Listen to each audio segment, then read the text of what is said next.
Good morning, everyone. I hope that you all had a wonderful long weekend. I'm sorry that I'm unable to be in school today, but the next best thing is a video of me going through the next lesson.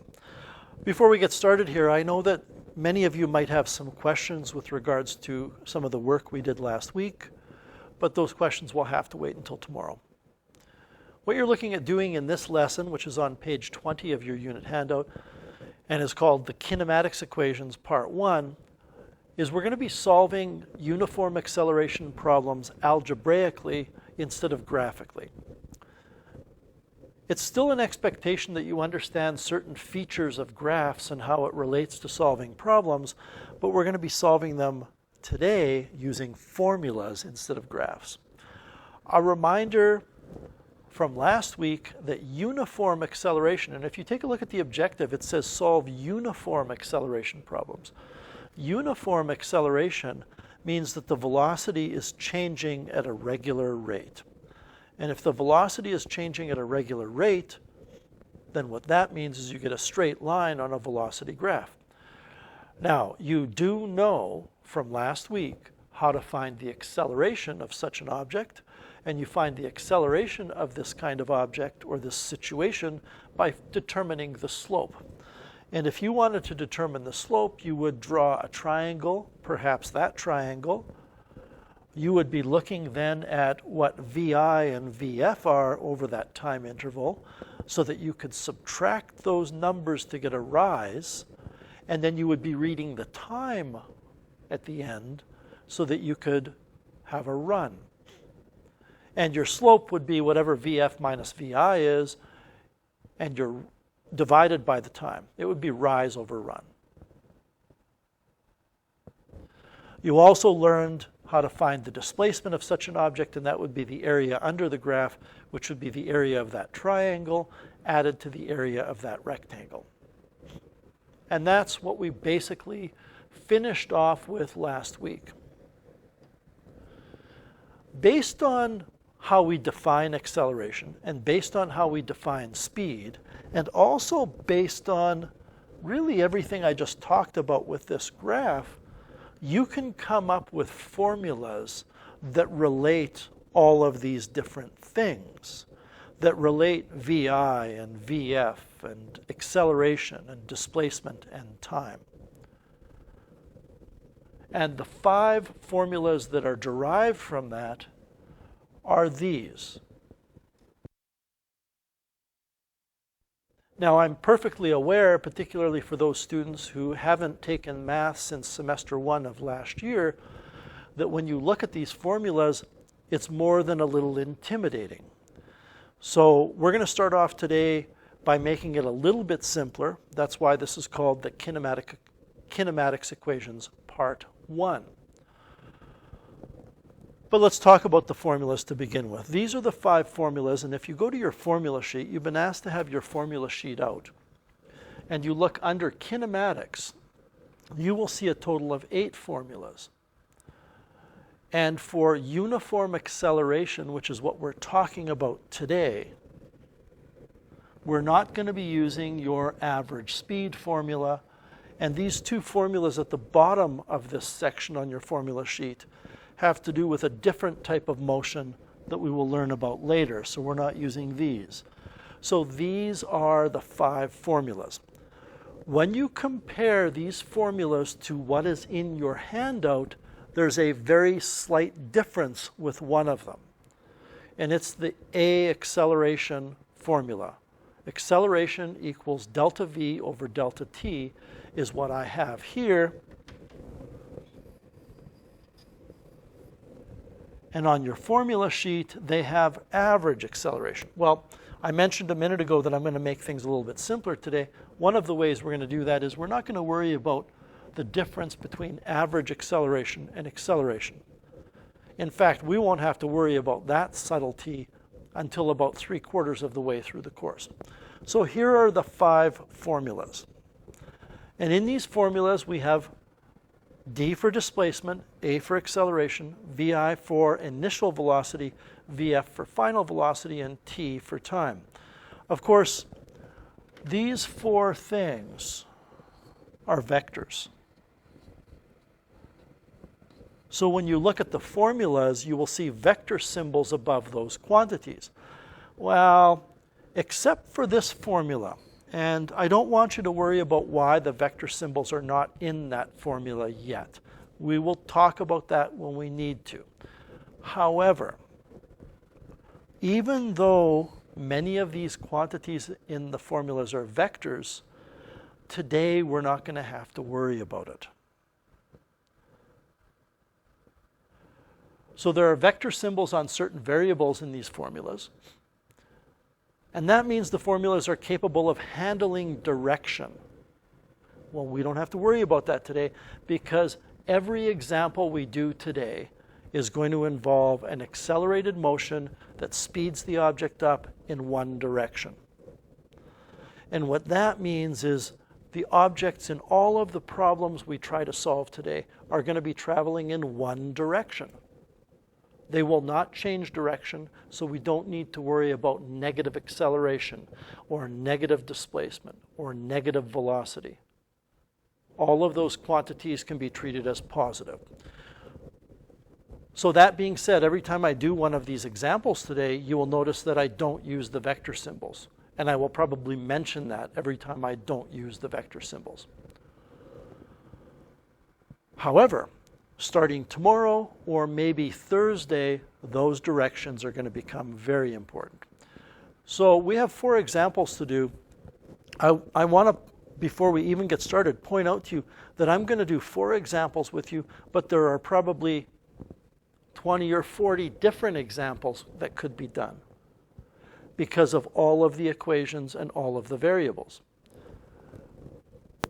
What I hope to do is give you the tools necessary to solve any of those problems. And I'm going to give you a series of steps that I think if you follow will be very helpful. So let's read this question together. It says an object accelerates at 3.95 meters per second squared. It reaches a final speed of 34.2 meters per second after 3.01 seconds. What was the object's initial speed? So the first thing I would like everybody to get in the habit of doing is making an itemized list that includes everything you know. So let's start there. Well, we know the acceleration is 3.95. So again, I'm not worried about direction here because it's not important for today's problems. It reaches a final speed, that's VF, and the final speed is 34.2 meters per second. After 3.01 seconds, so t is 3.01 seconds. And the question asks, what is the initial speed of the object? So this is VI that we are after. And in any kinematics equation question, in any of the problems where we are going to be using one of these 5 formulas, it's always the case that you have 4 quantities, you have 3 knowns, and 1 unknown to find. So in this particular case, we have known acceleration, final velocity, and time, and you have one thing that you want to find, VI. There will always be one item, one kinematics description.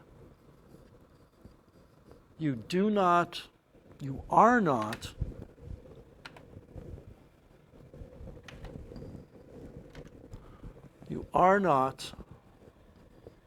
interested in.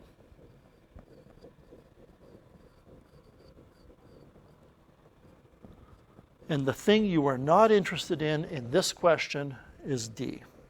And you might ask yourself, why do we care about that? Well, let me explain why we care about that. When you go to those 5 formulas and you say to yourself, which formula can I use where I'm going to have acceleration, final velocity, and time, and want to determine VI, when you look at these 5 formulas, it's a little bit of a nightmare picking out which formula is going to be useful until you realize something. I want everybody to look at these 5 formulas and look at the formulas that have t in them. You should notice that 4 of the 5 formulas have t, and 1 of the 5 formulas does not have t.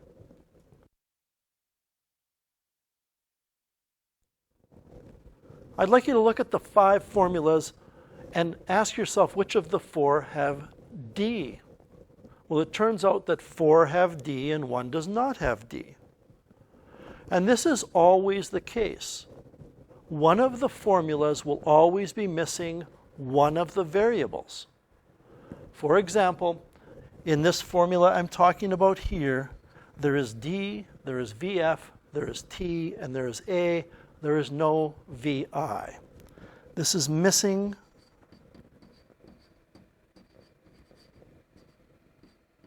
vi. In this formula, there is d, vi, vf, and t. This is missing acceleration. This is missing time. This is missing final velocity. This is missing d. By the way, this vf minus vi is really what delta v is. So there's both vi and vf in that formula. And this is helpful because, look, at the left-hand side of the screen, if you know a, vf, and t and want to find vi, then you cannot use a formula that has d in it. This thing over here that we're not interested in, we can't use a formula that has it. Because if you pick a formula that has d in it, you've just hit a roadblock because you don't have a number to put in for d. So since we don't have d, you look for the formula that does not have d. And the formula is acceleration is change in velocity over time.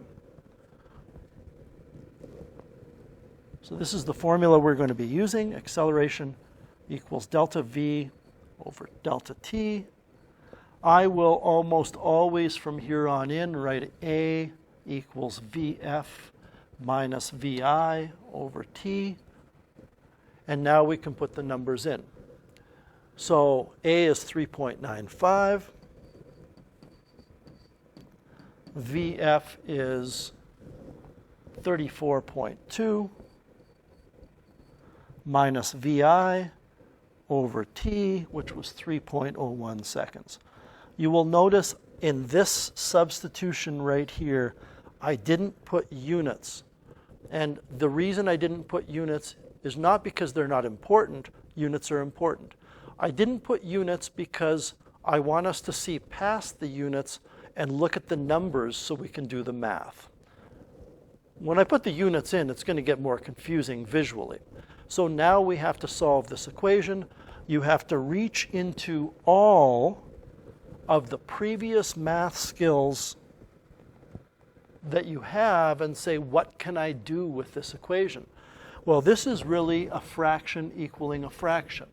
So I can cross multiply, which means I can take the top of the left side multiplied by the bottom of the right side equals the top of the right side multiplied by the bottom of the left, which is just 1, and I have that. This is really, everybody, a grade 8 equation. So you should know how to solve this. Having said that, I know it's been a while for some of you with math. The first thing I want to point out is the thing that we're trying to solve for, VI, right now is negative. And if you've had me for math, and a few of you have, you'll know that I'm a big fan of finding positive things, not negative things. So I'm going to add VI to both sides. In other words, I'm going to move VI away from the right side to the left side where it becomes positive. The 34.2 stays where it is, and now I can subtract the other stuff from the left over to the right. And there is what I have to do to get my final answer here. Let's see what we get.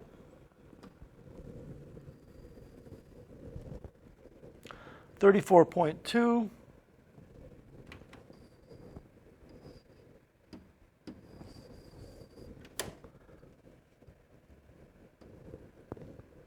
minus 3.95 times 3.01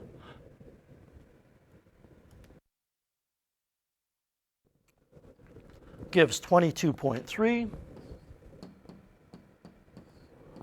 I'm just going to scroll up and look at the digits that we had. Everything that we used had 3 digits, so our answer should have 3, although I'm not really concerned too much about that. Even though I didn't worry about units in my work, I should put units for my answer. So this is our answer. 22.3 meters per second is the initial speed. Let's try another one.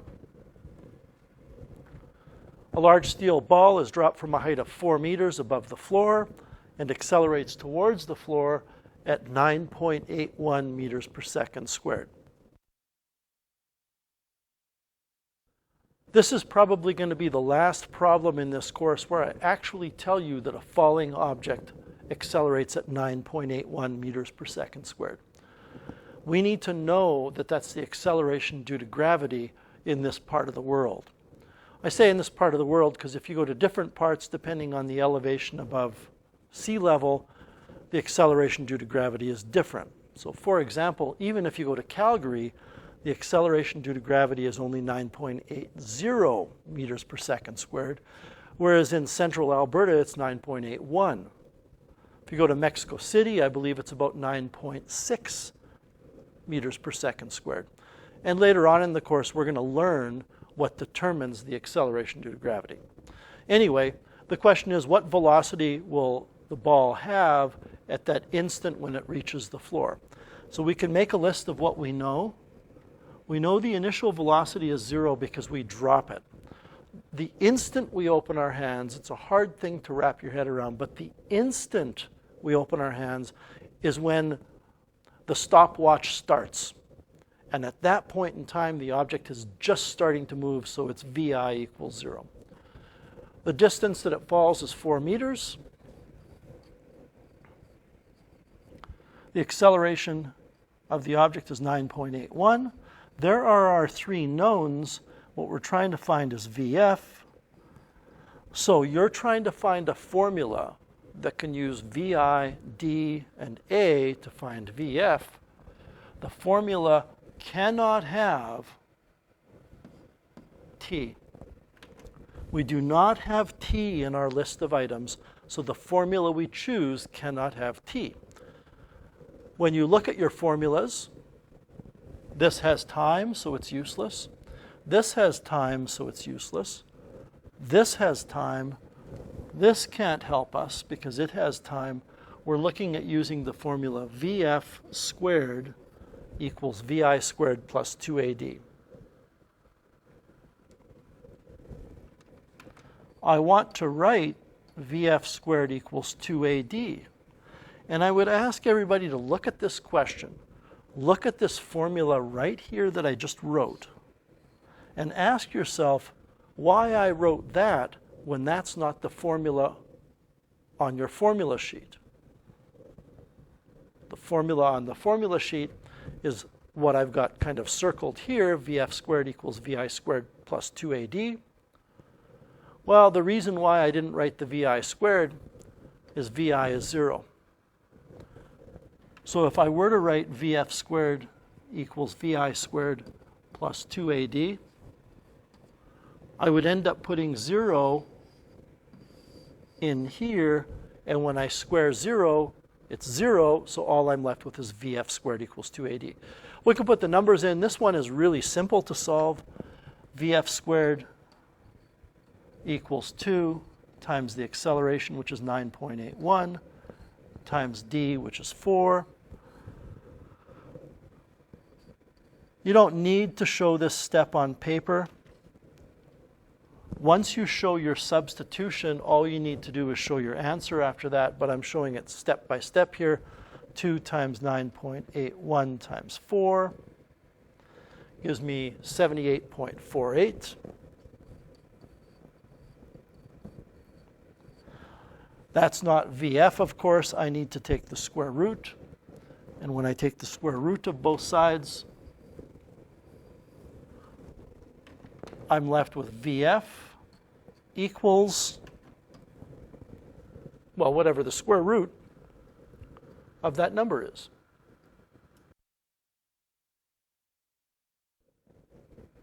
(8.9)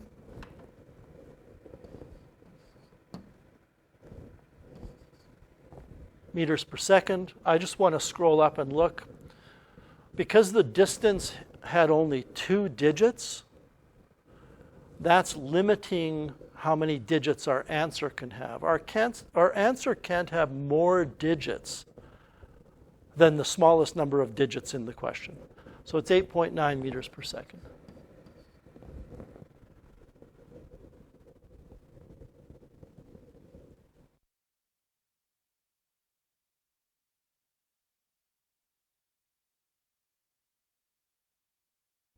All right, let's take a look at the next question. How long does it take for a large box drop from a 10-meter height to reach the ground? Okay, so we have an object that's dropped, which means the initial velocity is 0. We're assuming it's dropped on the surface or near the surface of the Earth. I mean, if it doesn't tell you that it's dropped on the moon, we're not going to assume it's dropped on the moon.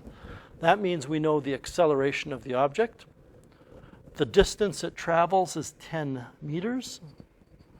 And we are asked to find how long, that's time. So which formula would we use here? Well, you're going to use the formula that has V, I, A, D, and T in it, which means you're going to use the formula that does not have VF in it. Well, VF is included in this first formula because delta V is VF minus VI. VF is here, VF is in here, VF is in here. It's looking as though this will be the formula we're going to use. And you're going to be doing so many of these problems over the next few months that you will get very familiar with these equations. So we have D equals VIT plus 1/2 AT squared. By the way, VIT means VI multiplied by the time. 1/2 AT squared means 1/2 multiplied by the acceleration multiplied by the time. Since VI is 0, we can just ignore that term because 0 times whatever the time is will still be 0. The formula simplifies to give D equals 1/2 AT squared.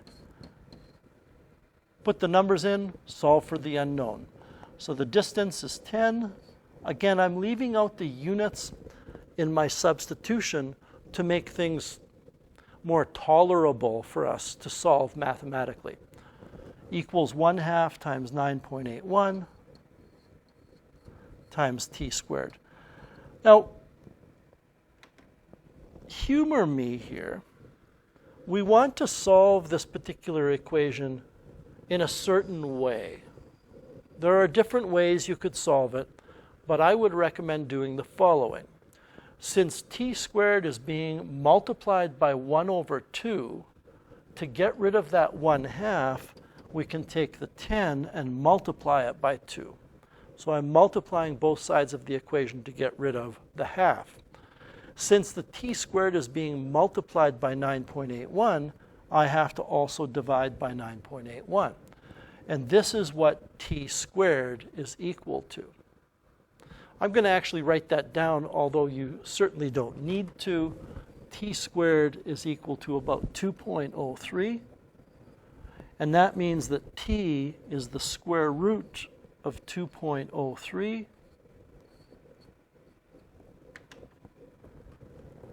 So we have to, as well as multiply by 2 and divide by 9.81, we also have to take the square root. So it's about 1.4 seconds.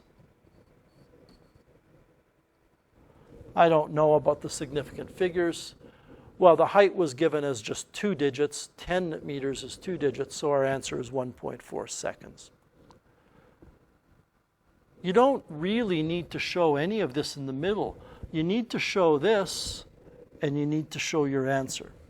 In other words, everybody, I'm not interested in seeing how you rearrange an equation. You're responsible for knowing that math. All right, we have one question left. A car accelerates uniformly from an initial speed of 45 kilometers per hour. What's the final speed if it travels 300 meters in 15 seconds?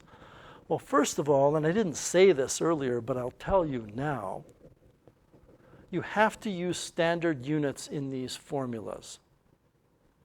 We have to use things like meters for distance, meters per second squared for acceleration, meters per second for speeds. So we have to convert this 45 kilometers per hour to meters per second. By the way, I don't know if you notice here, but I've written 45 kilometers per hour in a certain way. I haven't written this. There's nothing wrong with that, but to make my point, I want to write it as a fraction. How do we do this? Well, what we do is we say to ourselves that 45 kilometers per hour is 45 kilometers over 1 hour. 45 kilometers is 45,000 meters. 1 hour, well, let's see, there are 60 minutes in an hour multiplied by 60 seconds per minute. That's 3,600 seconds. So 45 kilometers per hour is the same as 45,000 meters per 3,600 seconds. I can just take 45,000, divide by 3,600, and get 12.5 meters per second.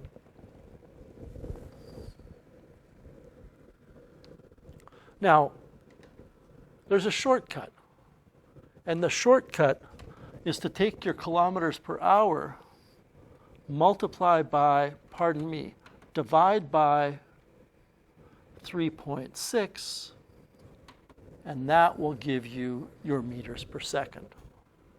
So kilometers per hour divided by 3.6 will give you meters per second. I hope you can see why you're dividing by 3.6 by looking at this middle fraction. Anyway, now we're ready to roll with this problem.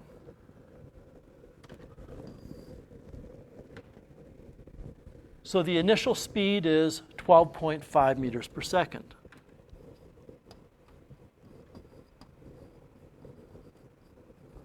The final speed, are we asked to find the final speed? I'd better read the question. Yes, we're asked to find the final speed, so that's our unknown that we're after. I think we're told the distance here was 300 meters, and the time was 15 seconds.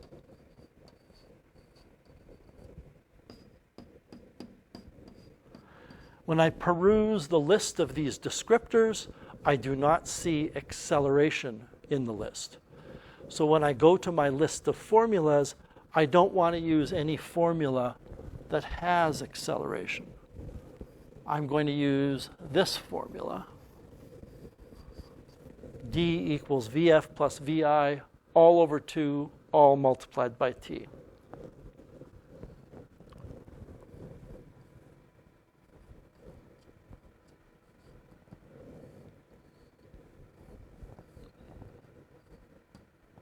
Put in the numbers, 300 equals Vf, which we don't know, plus Vi, which is 12.5, over 2, and multiplied by the time, which is 15 seconds. Now, we have to rearrange that for Vf, but before we can get to Vf, we have to get that by itself. So don't worry about the fact that it's Vf plus 12.5. Worry about the fact that we've got to rearrange that equation for what's in blue, which means we have to get rid of the 2 and we have to get rid of the 15. Well, since we're dividing the blue thing by 2, to get rid of it, we would multiply both sides by 2. And since we're multiplying the blue thing by 15, that means we have to divide both sides by 15. So when I start to rearrange this, I go 300 times 2 divided by 15, and I want to stop there and point something out to you. This is not a math class. We're not showing all of these steps on paper.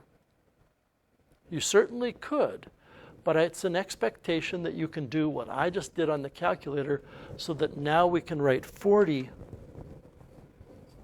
equals VF plus 12.5. So now we can subtract 12.5 from both sides.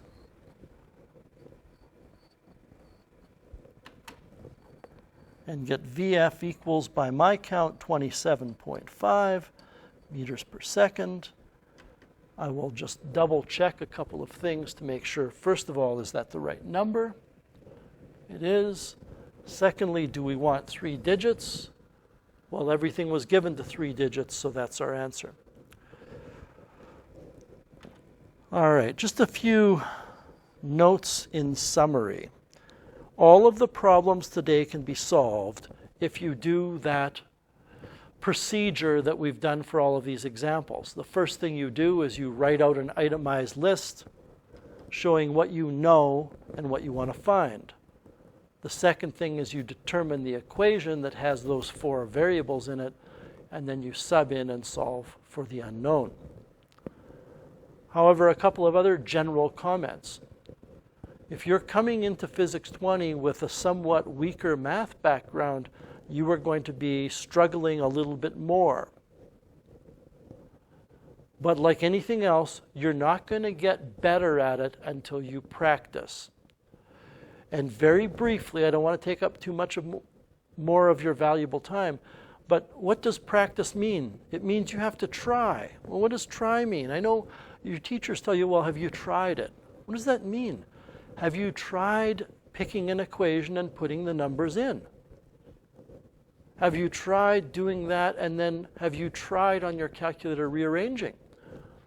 Sometimes I walk around the class after this lesson and I get to a student and they're sitting there staring at the question and they go, well, I don't know what to do.